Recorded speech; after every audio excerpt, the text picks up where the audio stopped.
My name is Bonnie Myers, and at 33 years old, I finally did it. I bought something that belonged entirely to me, without anyone else's name on the deed. It was a small, weathered cottage tucked away on the quiet North Carolina coast, boasting 2 cozy bedrooms, a leaky front gutter, and more peaceful silence than I had experienced in 9 long, grueling years.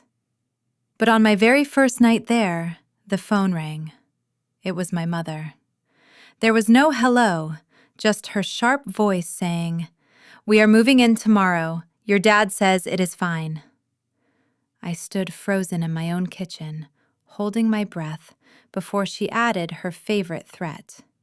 She told me if I did not like it, I could find somewhere else. My hands shook, but I actually smiled.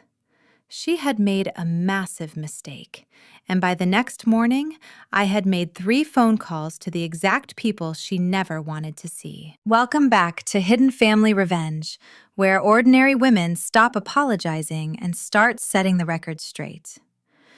If you have ever had a family that takes far more than they ever give, you are in the right place. Go ahead and drop a comment, hit subscribe, and stay with me. What happened when that truck pulled into my driveway is something I will never forget. For 9 years, I worked the night shift in a busy emergency room outside Raleigh. I learned to walk into the worst moments of a stranger's life and keep my voice perfectly level. Nurses do not panic. We triage. We find whatever is bleeding the fastest, and we stop it first. I was so good at it that I did not notice I was starting to disappear. On my very last shift, a man coded twice before sunrise, and we brought him back both times. And when my replacement finally walked through the double doors at 7 in the morning, a terrifying realization hit me. I could not remember driving to work that night. I had spent nearly a decade keeping complete strangers alive, but I had completely forgotten how to keep myself alive, too. So, I quit. There was no dramatic speech. I just filled out the resignation form, returned my plastic badge, and drove away in the gray morning light. People asked if I was terrified to leave my career behind. I was not. I had a solid plan and a very comfortable number in my savings account, built up one grueling 12-hour shift at a time. I sold my city condo, packed my bags, and bought a place on the water, 200 miles away from everyone. It was small, old, and mine. I want you to remember that deed had only my name on it, because very soon, my mother was going to conveniently forget that fact right in front of an audience. But that first afternoon, I was clueless. I only knew the air smelled like salt, and nobody needed me to fix anything.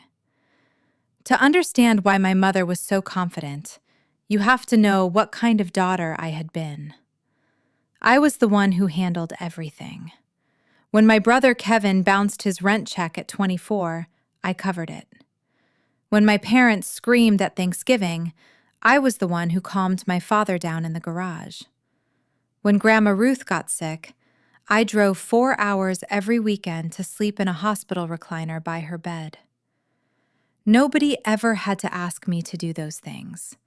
That was the real trick of it. In our family, the phrase, "Bonnie will handle it," was never a polite request.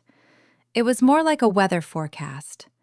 My mother, Linda, said it the way normal people say it might rain, and I let her do it for 33 years because saying no felt like leaving an ugly wound wide open. A nurse's hands want to close a wound, dress it, and make the pain stop. That instinct served strangers well, but it served my family even better, costing me more than I ever added up. I do not say this for your sympathy. I say it so you understand the cold math my mother was doing in her head that night. She was not asking to move in. She had spent 3 decades watching me quietly absorb whatever mess they handed me, and she assumed this time would be no different. My mother had every reason to believe I would absorb this, too. A free beach house for her, and of course, Bonnie will handle it. But she did not account for the fact that I had finally moved somewhere with no one left to fix. An empty schedule does a strange thing to a woman.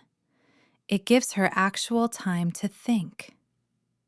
About 8 weeks before that night, I made a decision that changed everything. I went quiet. Not angry, just quiet. Doctor's orders. The week I left the hospital, a therapist I had seen only twice told me something simple. She said, "You cannot recover in the same room where you got hurt." My family was that room. So, I muted all the group chats. I stopped answering phone calls between shifts that did not even exist anymore. Whenever my mother texted me to call her when I got a chance, I actually let a few days pass before responding, and the world did not end. I was not trying to punish anyone. I was just a patient finally taking her own prescription. For 2 whole months, I allowed myself to rest. I took long walks, enjoyed full nights of sleep, and did the slow work of remembering who I was when nobody was paging me. It was the healthiest I had been since nursing school. But here is the thing about going silent. The room keeps talking after you leave. I thought my silence was a wall, a clean boundary. I did not realize that on the other side, a story about me was being told to people I loved in rooms I was not in. And the longer I stayed quiet, the more that story hardened into fact. My mother had 8 weeks and a captive audience, and she used both. While I was busy putting myself back together, she was telling everyone that her daughter had finally come around and offered to take care of her parents. I had offered absolutely nothing. But you cannot argue with a story you have never even heard, and I was about to face it all at once. Let me tell you about my cottage, because it is the only thing in this story that never lied to me. It sat on the coast, close enough to hear the waves from my bed. The porch wood was silver from 40 years of weather, and the kitchen had bright yellow cabinets that a previous owner had painted by hand, a little crookedly. I loved those cabinets more than anything I had ever owned in my entire life. There was an old wicker chair on the porch that came with the place. I had owned the keys for a month, but between closing out my condo and running errands, I had only hauled my last boxes down that morning. This was my first afternoon of true freedom. I sat in that chair with a cup of coffee and watched the light turn orange over the sound, then fell asleep sitting up. When I woke, my coffee was cold and the sky was purple. I had not dreamed of a coding patient or an alarm. I just slept. Do you know how long it had been since I rested without feeling like I had to earn it first? I could not remember. I sat in the dark listening to the water and realized this was what I worked for. Not a thing to brag about. Just a quiet space to finally breathe in. I had never owned a space that was purely mine.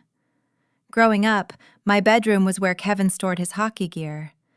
My first apartment was shared, and my city condo was bought during a shift so busy I barely lived in it. This cottage was the first square of earth that asked absolutely nothing of me. It just held me up. I remember thinking I should call someone to tell them I was finally happy. I am so glad now that I did not. The phone rang on its own a few minutes later, and the voice on the other end had no interest in my happiness. It wanted my house. The screen read, "Mom."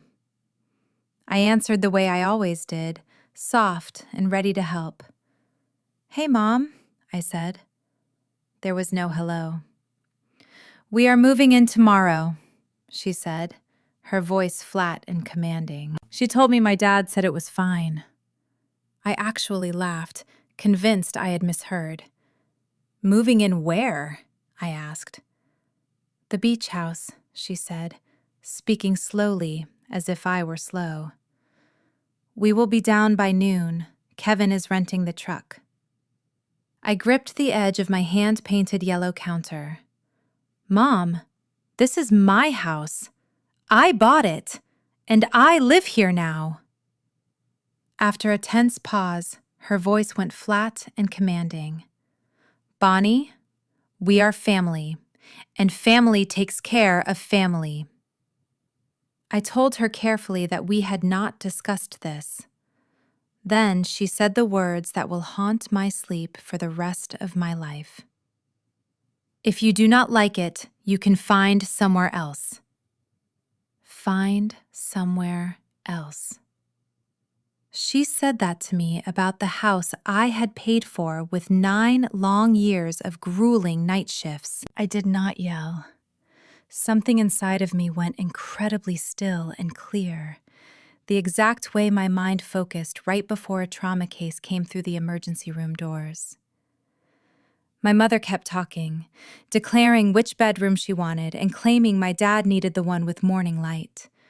She used the word "we" so many times that I lost count, never once asking if it was okay.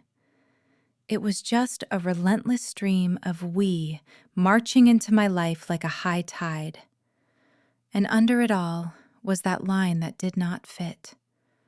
"Your dad said it is fine."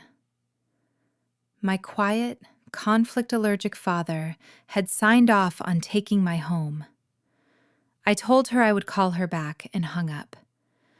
Here's the part I am least proud of, and it is the part that probably sounds all too familiar to many of you. My first instinct was to fix it, not to fight.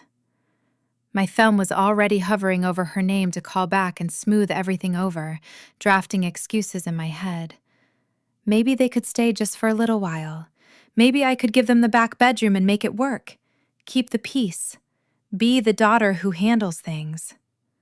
33 years of reflex fired all at once, telling you the fastest way out of this pain was to give them what they wanted. I sat with my cold coffee, watched my hands shake, and forced myself to stop. Triage first, I thought. You do not treat a wound you have not even looked at. That was the rule that saved more lives in the emergency room than any drug I ever pushed. Look before you act. You have to find out what is actually bleeding. I set my phone face down on the counter and analyzed this like a patient whose symptoms did not add up. Why now? Why this absolute certainty? My mother claimed my dad said it was fine, but he had never made a bold decision in his life. And a moving truck rented on one day of notice? Normal people schedule those weeks out. This was not spontaneous. It was a coordinated plan that had been rolling forward without me. But the thing that really bothered me was my broke, divorced brother, Kevin. He had not held a job in a year, yet he was suddenly managing a 200-mile move. I picked up the phone and dialed his number. He answered on the 4th ring, a television buzzing in the background. He was still in our parents' basement, hiding out ever since his marriage collapse. "Bonnie," Kevin said, his voice coming through too fast. "Look, before you start—" "I'm not starting anything," I said. "I just have a question. Mom says you are renting a truck." A heavy pause. "Yeah," he muttered. "For the move." "What move, Kevin?" The next silence stretched, and I could hear him calculating how much to admit. "Don't make this weird," he said finally. "Everyone already knows. It has been the plan for weeks." I kept my voice as smooth and calm as I would with a frightened patient. "Knows what, exactly?" "That you are taking Mom and Dad in at the beach," he said, a defensive tone curling under his words. "Everybody is relieved. Honestly, it has been a lot around here." I asked him who exactly everybody was. He rattled off the names like a grocery list.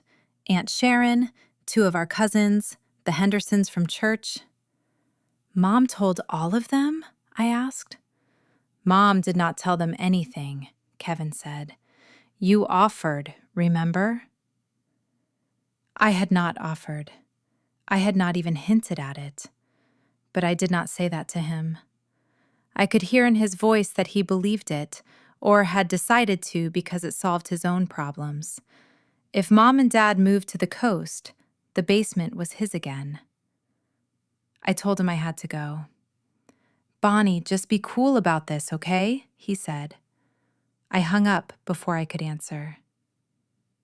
I sat in my dark kitchen with the water shushing outside, a cold, clear fact settling into place. There was a story about my life out there, and I was the last person on earth to hear it. I did not have to wait long for proof. My phone lit up while it was still in my hand. It was Aunt Sharon, my mother's younger sister, who never once called me without being deployed. I answered. There she is, Sharon said. We are all just so proud of you, honey. I asked what she was proud of, keeping my voice light. Stepping up like this, she said warmly. Taking your folks in. Lord knows it is a lot to ask, but family takes care of family, and you have always had the biggest heart. There it was, the exact phrase my mother used, passed down the line like a casserole dish. I asked Sharon gently when exactly I had offered to take them in. She laughed as if I had made a joke. Oh, your mother told us months ago. She said you two had it all worked out. She said you wanted them close so you could look after them. Months ago? I had closed on this house 4 weeks back and moved in only this afternoon. The papers were still in a folder on my counter. I asked Sharon one more question, the way I would ask a patient to clarify a symptom without alarming them. Did Mom say I offered, or that she asked me? There was a small silence on the line, the first real crack.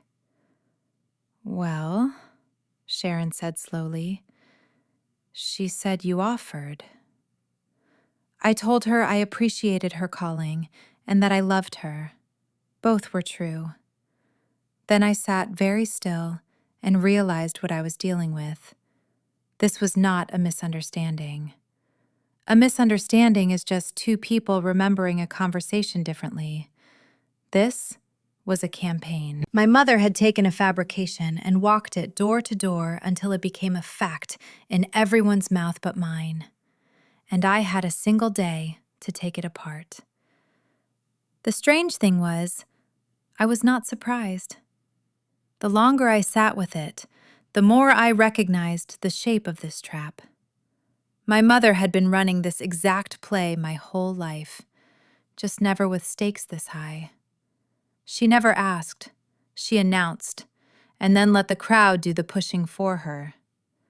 When she wanted my graduation party at her house instead of a restaurant, she did not ask me. She told the relatives, mailed the invitations, and by the time I heard, saying no would have meant disappointing 40 people who had already bought gifts. When she wanted me to co-sign Kevin's car loan, she did not ask. She told Kevin it was handled, told him to pick out the car, and presented me the paperwork with my brother sitting hopeful beside her. To say no then was to crush him in person. She built rooms of expectation, stood me at the door, and dared me to walk out and look like the villain. It worked every time because I cared more about not hurting people than about not being used. That was my whole life in one sentence. I had never seen it laid out so plainly until I was sitting alone in this cottage 200 miles away, finally outside the crowd. That's when a plan started to form, though I didn't have all the pieces yet.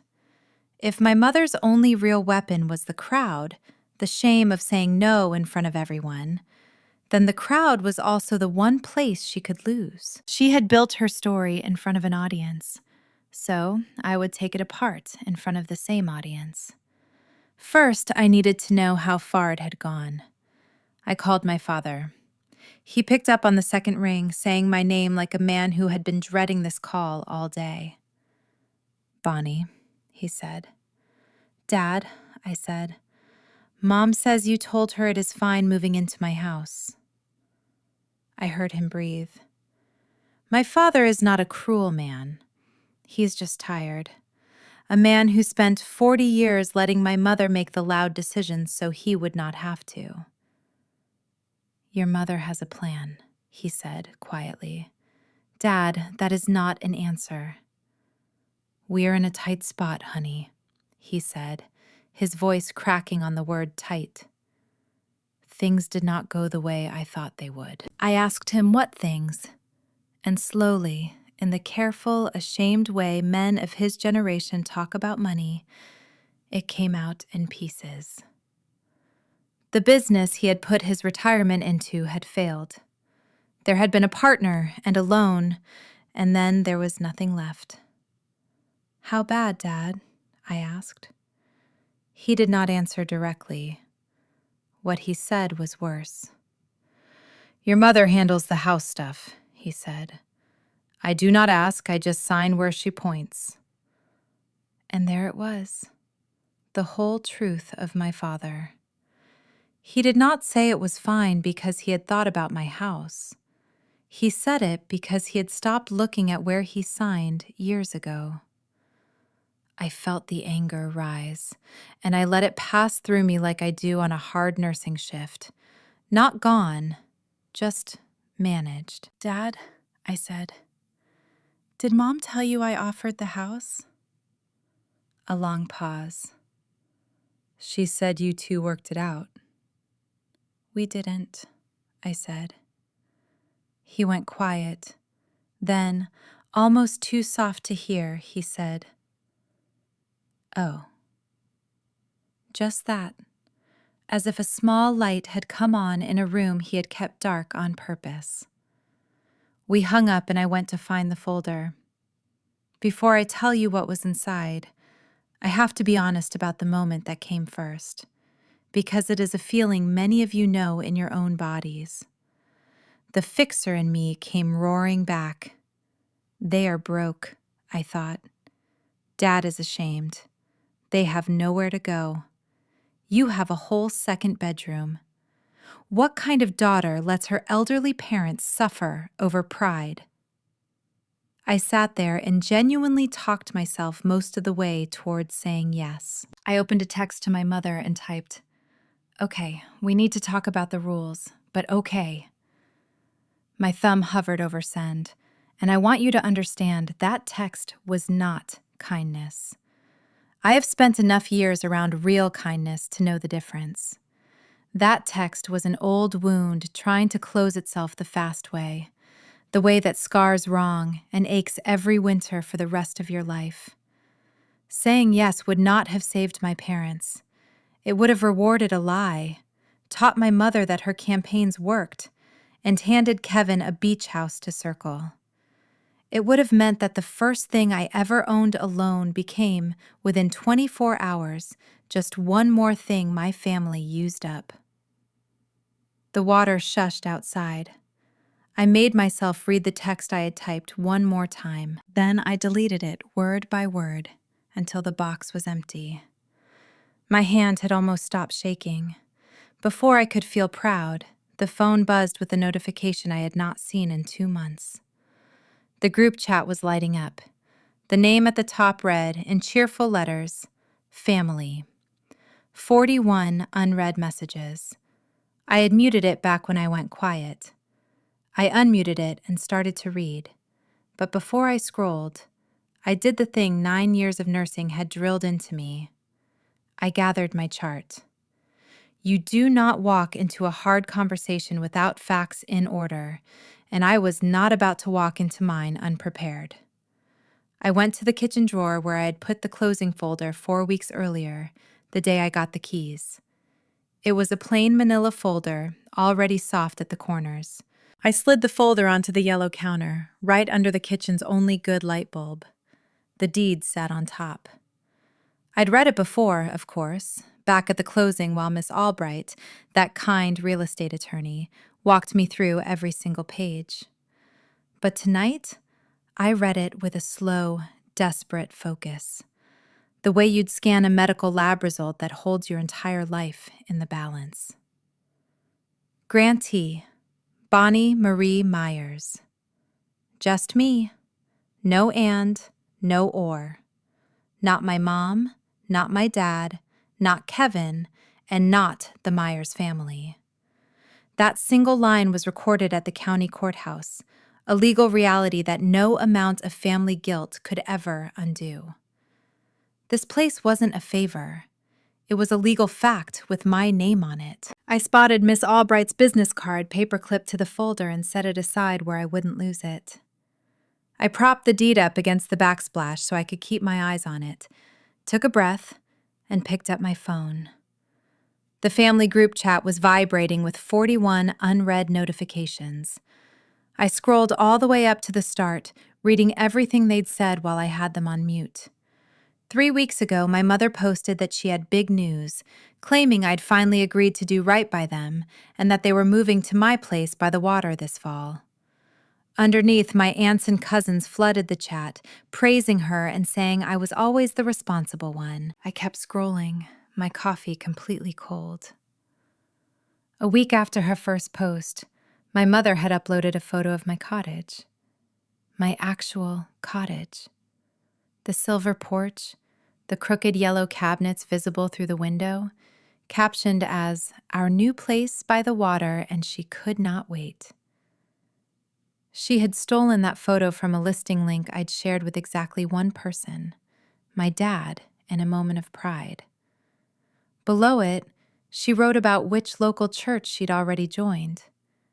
Aunt Sharon chimed in, asking if there was room for Kevin, too, just until he got back on his feet, calling me a good girl for taking this on. Then, near the bottom, came the message that made the entire room spin. My cousin Dana had posted a screenshot of a real estate listing. It was my parents' house, the brick ranch where I grew up, where my childhood height was still marked on the laundry room door frame. Stamped across the listing photo in red letters was a single word: under contract. My cousin's text below it congratulated them on the sale, saying they were onward to the beach. I read it 3 times. They had sold their home, signed a contract, and set a closing date. They had cut the rope behind them and were standing at the edge of a cliff, betting everything they owned that I would never let them fall. My mother hadn't asked for a home. She had told the whole family I'd already given them one, leaving me with only one acceptable answer. Yes. I put the phone down, my hands perfectly still. I sat there in the quiet for a long time, letting the weight of it sink in before making any decisions. This wasn't some desperate, panicked elderly couple with nowhere else to go. That was the tragic story I'd almost believed an hour ago, the one that nearly made me hand over my house keys. No, this was cold, calculated, and deliberate. My mother had looked at my emotional healing, my hard-won peace, and the only thing I had ever built for myself, and she saw it as free real estate. She saw an easy solution to her own financial problems wrapped up in my future. She was so confident in her manipulation that she sold her own home based on a promise I never made. She didn't ask to share my home. She told everyone I had already given it away, trying to make my refusal unthinkable. If I said no now, I wouldn't just be declining a favor. In her carefully crafted narrative, I'd be the cruel, ungrateful daughter throwing her parents onto the street. That was the lie she had fed to our entire family. The narrative those 41 messages had accepted. For a fleeting second, that familiar, suffocating guilt gripped my throat. But then it vanished, and a strange clarity took its place. I finally saw the rules of the game I'd been losing my whole life. My mother's power relied entirely on her audience. Her shame tactics only worked because they believed her and never heard my side. She spent weeks loading that weapon, but she forgot one crucial flaw. It points both ways. Every single person she lied to was someone who could also hear the truth. She had unwittingly gathered my jury for me. All I had to do was call them to the same room at the exact same hour and stop keeping quiet. I knew when that hour would be. Noon tomorrow, right when the moving truck arrived. Let's pause here, because you and I both know what it's like to have that sickening knot in your stomach, the fear that saying no makes you the villain. I felt that guilt in a house I bought with 9 years of my own grueling work. If you've ever been told your boundaries are an insult, stick with me, because this is where everything turned. For 33 years, every time my family demanded something, I asked myself if I was being selfish. It is a question for a child, but for an adult, it is a deadly trap. That night, sitting beneath my crooked yellow kitchen cabinets, I finally stopped asking that self-defeating question. Instead, I asked myself something I'd never dared to say aloud. What I wanted tomorrow to actually look like. The answer came to me so quickly and with such absolute calm that I nearly laughed out loud. I wanted the absolute truth in that room. All of it. But before I built my plan, I had to ensure the ground beneath my feet was rock solid. As a nurse, I know you never base a treatment on a guess. I thought back to my closing meeting, remembering things Miss Albright had explained that I had only half listened to. She'd made it clear that the deed was in my name alone, recorded with the county, giving me sole ownership. Full stop. During that closing, I had asked, half joking, if my mother could ever cause trouble over the property, because some broken part of me always braces for her attacks. Miss Albright had smiled warmly and handed me a piece of advice that I now clung to like a handrail on a steep staircase. She told me that a promise made at a dining table is not a deed. A verbal agreement to give away real estate transfers absolutely nothing. The law requires everything to be written, signed, and officially recorded. My mother could tell every single aunt and cousin across 3 states that I'd offered her my home, and she could even believe her own lie. But legally, it had the same exact weight as a wish. Yet, I knew the law wasn't the entire battle. It wouldn't stop a moving truck. A deed doesn't stop your mother from sobbing in front of your family, screaming that you are heartless. But it meant that when the storm hit, I'd be standing on solid stone instead of sinking sand. They couldn't force me to open my doors. They couldn't stay if I ordered them to leave. Everything else was just my mother's theater, her manufactured shame. And I finally understood how to turn her own audience against her. I picked up the lawyer's card. It was almost 9 at night, but attorneys have email, and I had a long night of preparations ahead. My plan was embarrassingly simple, which meant it was right. Complicated schemes are built on revenge, but this wasn't revenge. This was like a nurse changing a dressing. You clean the wound, expose it to air, and let it heal. My mother had built her entire narrative in front of a captive family audience that had only ever heard her twisted side of the story. My plan was simple. I would make sure that same audience heard my side, in the very same room, at the exact same time, with the legal paperwork right there on the table. There would be no shouting, no dramatic accusations that she could weaponize to paint me as unstable. It would just be the cold, hard truth, while the relatives she had lied to sat and watched her try to argue with a certified deed. I wouldn't even need to trick them into coming.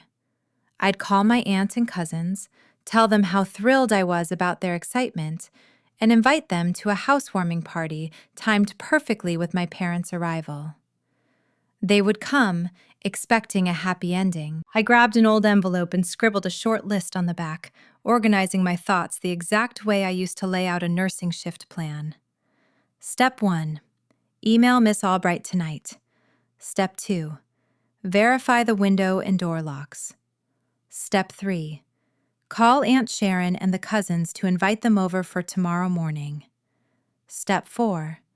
Set out the coffee mugs like a host who has absolutely nothing to hide. Because I didn't. I stared down at those 4 lines. One email and one final, critical phone call to make. The rest of my preparations were set. Remember those 3 telephone calls I told you about? The ones I made before the moving truck rolled up to my curb? I had already finished 2 of them, to my brother and my father. The third one would decide the entire morning, and I'd make it at dawn. I sent the email to Miss Albright shortly after 9 that evening, keeping my words brief and objective, just like a shift handoff report at the hospital. I explained that my parents were planning to move into my home tomorrow morning, under the false belief that they had a right to do so. I asked her to confirm exactly where I stood legally and if I needed any specific documents in hand. I figured I wouldn't hear back until the morning, but she replied in less than 40 minutes.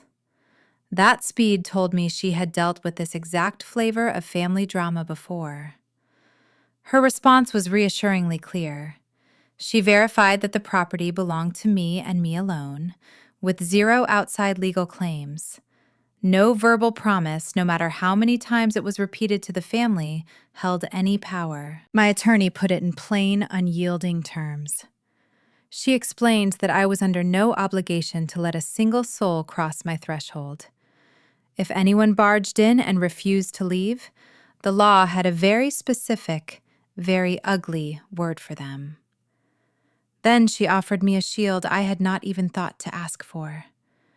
She said she could draw up a formal letter on her firm's official letterhead, declaring my absolute sole ownership. Her words stayed with me.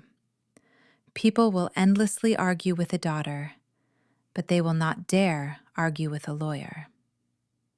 By 10:30 that morning, a single-page document arrived in my inbox. It listed my name, the parcel number, and 2 cold sentences confirming the home was mine alone. I printed it out and slid it into my manila folder, right behind the deed. I had 2 pieces of paper now. One came from a dusty courthouse drawer, the other from a high-rise law office. They were quiet, unassuming pages, yet they felt like the loudest, heaviest things in my entire house. Looking down at my yellow legal pad, the second line on my list said, "Confirm the locks." I actually let out a dry laugh as I drew a line through it, realizing there was nothing left to do. I had already secured the house without even knowing I was building a fortress against my own family. When I closed on the place 4 weeks ago, the realtor told me what any decent person would. Always change the locks immediately. I did it that very afternoon, long before bringing a single box inside. A locksmith came out and completely rekeyed the front, back, and kitchen side doors. The locksmith had handed me 3 shiny brass keys on a small metal ring, and those were the only 3 keys to my home that existed in the entire world. My mother did not have one. My father did not have one. And Kevin, who I would later find out had been telling everyone he was taking over my spare room, certainly did not have one. Let me be absolutely clear about something, because the distinction matters. I was not locking my family out. You simply cannot lock someone out of a door they never had a key to in the first place. From the very moment this property became mine, I treated it as mine. The deadbolts were not weapons for a war I wanted to fight. They were just common sense. That night, I turned the heavy bolt, felt it slide home with a solid click, and realized my days of letting people trespass were over. No one was going to rearrange my life this time. I flipped off the kitchen light and let the darkness settle. I had just one crucial phone call left to make in the morning, and it was the most important move on my board. At 8 sharp the next day, I dialed my Aunt Sharon. It was early enough to catch her before her schedule filled up, but late enough that she wouldn't worry. I kept my voice bright and genuinely warm, which was easy because I truly do love her. The kindest thing I could do for her was to stop my mother from using her as a pawn.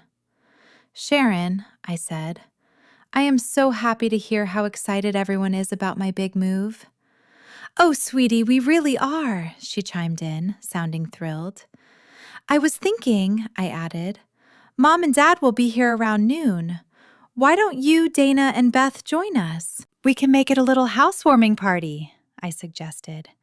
I would absolutely love for the entire family to see my new home. A joyful pause followed on the other end of the line. "Oh, honey, we would adore that," she gushed. "But are you sure? On your actual moving day?" "Yes, I am completely sure," I replied. "It is deeply important to me that everyone is right there with us." That last sentence was the truest thing I uttered all morning, though Sharon interpreted it as affection, while I meant it as strategic preparation. She immediately began organizing, offering to pack a homemade coffee cake and bring her extra folding chairs. I told her to aim for a bit before noon. I had just invited my mother's own close witnesses to her downfall, and they were bringing baked goods. It felt like the sharp, clean ache of setting a broken bone back into its proper place. Painful, yes, but underneath it lay a profound sense of relief. I brewed a fresh pot of coffee, letting the rich scent fill the house. I set out several ceramic mugs, far more than I actually needed. I slipped the thick manila folder into the top kitchen drawer, sliding it closed but leaving it completely unlocked. Then, I sat out on my painted silver porch in the wicker chair, watching the road and waiting for my family to arrive. People always ask me why I didn't just call my mother and scream at her, or let her have it over the phone. But after working in trauma care for 9 years, I knew a secret. The loudest person in the room is never the one in control. I did not need volume. I needed witnesses. Share this story with someone who needs a reminder about quiet strength today. Stick with me, because the moving truck is about to pull into my driveway. I have to tell you, I slept incredibly well that night. I slept deeply and without dreams in my back bedroom, keeping the window cracked open just enough to hear the soothing sound of the tide. On the morning of what would be the most difficult conversation of my life, I woke up fully rested. That was the moment I knew the battle was already won where it truly mattered. The rest of the day was just a waiting game for everyone else to catch up. Aunt Sharon and my cousins pulled in at 11:40, 20 minutes early, just as I had planned. Sharon carried a foil-wrapped coffee cake, treating this like the joyful reunion she expected. "Oh, Bonnie," Sharon whispered, gazing out over the glittering water. "This place is an absolute slice of heaven." She was right. I had thought the exact same thing while sitting on that very porch the evening before the storm gathered. I poured hot coffee into my assortment of mismatched mugs, letting them explore the cozy rooms. They adored the quirky, crooked yellow kitchen cabinets, the silver-painted porch, and the cracked window that let in the crisp, salt air. When Beth asked which room was going to be mine and which one would be my mother's, I simply offered a warm smile and reminded her that the coffee was fresh. I did not lie to them. I want to make that clear. I never repeated the lies my mother had spread. I just let them bask in the sunlight, completely happy to be there. In about 15 minutes, every single person in that room was going to need to remember my kindness.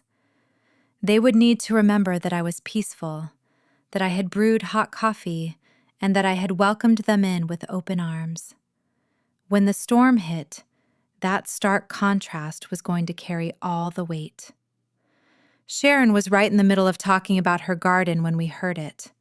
The low, heavy growl of a diesel engine downshifting, followed by the loud crunch of thick tires turning off the sandy road and onto my gravel driveway. Through the window, a massive white moving truck appeared, followed closely by my father's sedan. The passenger door swung open and my mother stepped down like a queen, arriving at a palace she already owned. She had dressed up for the occasion, wearing neatly pressed slacks, her good gold earrings, and her hair perfectly styled. She surveyed my cottage, the glittering water, and my silver porch, giving a small, self-satisfied nod. It was the look of someone confirming that a grand prize they had been promised had finally been delivered. Meanwhile, my father slowly climbed out of his sedan, completely refusing to look at my house. He stared down at his shoes, at the loose gravel, and up at the clouds. Anywhere but the front door. I realized my phone call to him the night before had forced a harsh light into a very dark room, and he could no longer ignore the truth. Then Kevin jumped down, stretched, and rolled open the cargo door to reveal a mountain of boxes covered in my mother's handwriting. There were boxes for the kitchen, linens in my father's office, the contents of their sold house, all riding on the bet that I would fold. My mother marched up the walkway with her arms open wide, but her stride faltered when she realized the porch was not empty. Her sister stood there with a coffee cake, and her nieces stood behind her with clementines and confused faces. I stood in my doorway, calm as a Sunday, holding my coffee mug. For a fraction of a second, she hesitated. I watched her recalculate and decide this unexpected audience was a bonus crowd to perform her grand arrival for. She pasted her wide smile back on, swept up the wooden steps, and loudly announced to everyone, "Well, we made it." What happened next was a gift my mother handed to me herself. She walked right into my living room acting like a tour guide, putting on an absolute performance. "Oh, it is much smaller than the pictures," she remarked, running a finger along my dusty windowsill. "But we will make it work. Ray, the morning light is in the back, so that will be our bedroom." She turned to Sharon and beamed. "We have been planning this for months, haven't we, Bonnie? It just makes complete sense. Family all together." She told Dana that Kevin could take the second bedroom until he gets sorted. She stood in the very center of the house I had bought with 9 long years of grueling night shifts, and she casually gave away my rooms one by one to an audience she fully expected to be charmed by her generosity. I stood by the kitchen drawer holding my coffee and just watched her. Every word she spoke was a brick in a wall I wouldn't have to build myself. Sharon's smile had gone completely stiff, her eyes darting to me, waiting for me to laugh and agree like I always did. But I stayed silent. My mother didn't even notice the quiet. She'd never had to because I'd always filled the silence for her. She just kept going, planning Thanksgiving in my dining room and deciding which church Beth should join. The more she talked, the wider the gap grew between her fantasy and the calm, unmoved woman standing in this house. Finally, she clapped her hands together with a bright, final sound. "All right," she said. "Kevin, start with the kitchen boxes. Bonnie, honey, where do you want our things?" My mother's voice cut through, and everyone turned to look at me. I set down my mug.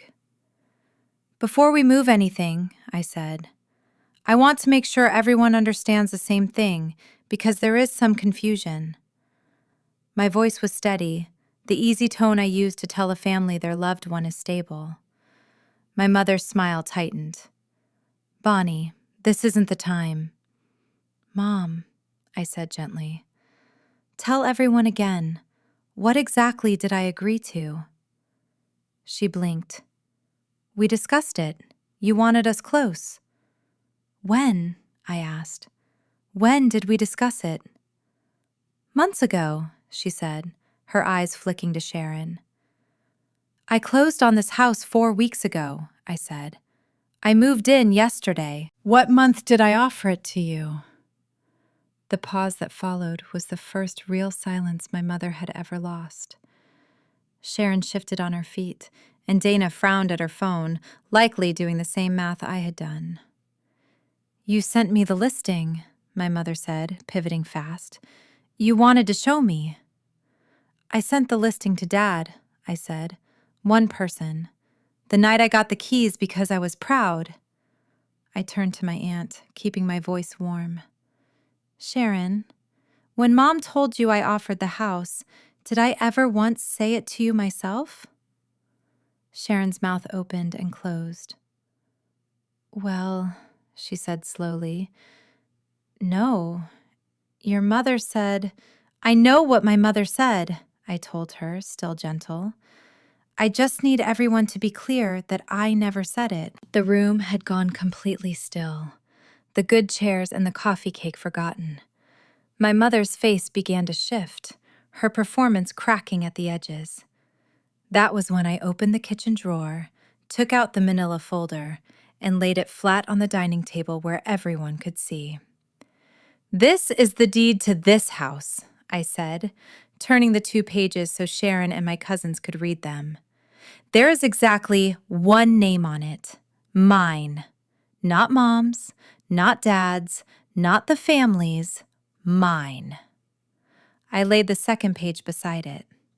"And this is a letter from the attorney who handled the sale. It says the same thing. The house is mine, and no one else has any claim to it." I looked at my mother, keeping my voice as level as still water. "A promise made at a dinner table isn't a deed, Mom," I said. "You can tell people I offered. You can believe it. But it doesn't move a single brick of this house out of my name." For one heartbeat, nobody breathed. Then my mother exploded. "After everything we did for you!" she shrieked. "You would put your own parents out on the street? I raised you. I gave up everything, and you stand there with a piece of paper." She was loud enough to make Beth flinch. "We sold our house, Bonnie. We have nowhere to go. Is that what you want? To throw us away like garbage?" She desperately wanted me to get loud, to match her, and become the ungrateful daughter her story needed me to be, but I didn't get loud. I stood there with my hands folded and let her storm break against my silence. The quieter I remained, the louder and smaller she got, until the only person performing in that room was her. The audience she had gathered to shame me was just watching her instead. "You didn't sell your house because of me," I said when she finally stopped to breathe. "You sold it before you ever asked me. There is a difference, and everyone in this room can see it now." My mother stared at me, chest heaving, and asked the question she had never once in her life had to ask me directly. "So, what are we supposed to do now?"